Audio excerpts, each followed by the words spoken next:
আপনি কে আর এইভাবে অফিসের মধ্যে উকি দিচ্ছেন কেন? আসলে আমার মেয়ে এই অফিসে চাকরি করে। আপনার মেয়ে? কি নাম? দীপা। ও, বুঝতে পারছি। তো আপনি ভিতরে গিয়ে কথা বলুন, না হলে ওকে আমি বাইরে ডেকে দিচ্ছি, কথা বলুন। না না বাবা, আমি ভিতরে যেতে পারবো না, কারণ ভিতরে গেলে আমার মেয়ের মান সম্মানের সমস্যা হবে। আশেপাশে ওরা যা আছে আমার মেয়েকে অনেক অপমান করবে। আমি যেতে পারবো না, কারণ আমি গ্রাম থেকে আসছি তো।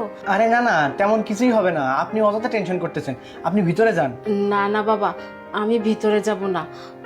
একটা কাজ করো, এই যে কিছু টাকা আছে তো, তুমি আমার মেয়েকে দিয়ে দিও।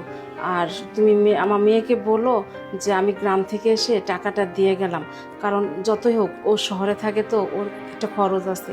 এই টাকাটাই দেওয়ার জন্য আসছি আমি। তুমি টাকাটা ধরো, আমার মেয়েকে দিয়ে দেবো, আমি এখান থেকে চলে যাব। আচ্ছা ঠিক আছে, টাকাটা আপনি আপনার কাছে রাখুন, আমি ওকে ডেকে দিচ্ছি। না না বাবা, এক মিনিট। ফোন দিও না বাবা। হ্যালো, হ্যাঁ দীপা, একটু বাইরে আসো তো। হ্যাঁ এখনই, একটু দাঁড়ান, চলে আসবে এখনই। আরে স্যার, মা তুমি তুমি এখানে কি জন্য আসছো? আরে না মা, এই যে টাকাটা, এই টাকাটাই দেওয়ার জন্য তোকে আসছি। মা, টাকা দেওয়ার জন্য আসছে? এই তোমাকে কতবার বলছি যে আমার অফিসে আসবে না, আর টাকাকে আমার অ্যাকাউন্টে তুমি দিতে পারতে না? আর তুমি তুমি সবার সামনে আজকে আমার মান সম্মান ভুলে মিশিয়ে দিয়েছো। স্যারের সামনে আমার মান সম্মান নিয়ে খেলা করছো। তোমাকে কতবার বলছি অফিসে আসবে না তুমি? দীপা, তুমি এসব কি বলতেছো?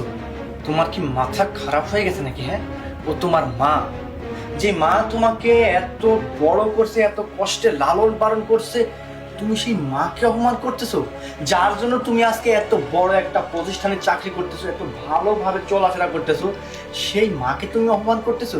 ও, তোমার মা তোমাকে এখানে আসছে, তোমার সাথে দেখা করতেছে, সেই জন্য তোমার মান সম্মান নষ্ট হয়ে যাবে, তাই না? স্যার, আমি এই অফিসে আমার যোগ্যতা নিয়ে আসছি। ও, তুমি এখানে তোমার যোগ্যতা দিয়ে আসছো না? তোমাকে এই পর্যন্ত আনতে যেই ব্যক্তির যোগ্যতা ছিল, সেই ব্যক্তিটা হচ্ছে উনি। উনার অবদানের কারণে তুমি আজ পর্যন্ত এখানে আসছো। হ্যাঁ, তুমি তোমার যোগ্যতা দিয়ে আসছো না? তোমার যোগ্যতা আজকে কোথায় আমি সেটাই দেখতেছি। তোমার চাকরি ডিসমিস করে দিলাম। স্যার, আপনি এসব কি বলতেছেন? আপনি স্যার প্লিজ এটা করবে না। ক্ষমা আমার কাছে না, ক্ষমা ওনার কাছে চাও তুমি। ঠিক আছে স্যার। মা প্লিজ তুমি আমাকে মাফ করে দাও। আসলে আমি এতদিন তোমাকে বুঝতে শিখিনি, যা মনে হয়েছে তোমাকে তাই বলছি। মা, স্যার আজকে আমার চোখ খুলে দিচ্ছে, প্লিজ তুমি আমাকে মাফ করে দাও, প্লিজ মা, প্লিজ। না না মা, তোকে ক্ষমা চাইতে হবে না। আমি শুধু একটা নজর দেখার জন্য আসছি, এর বেশি কিছু না।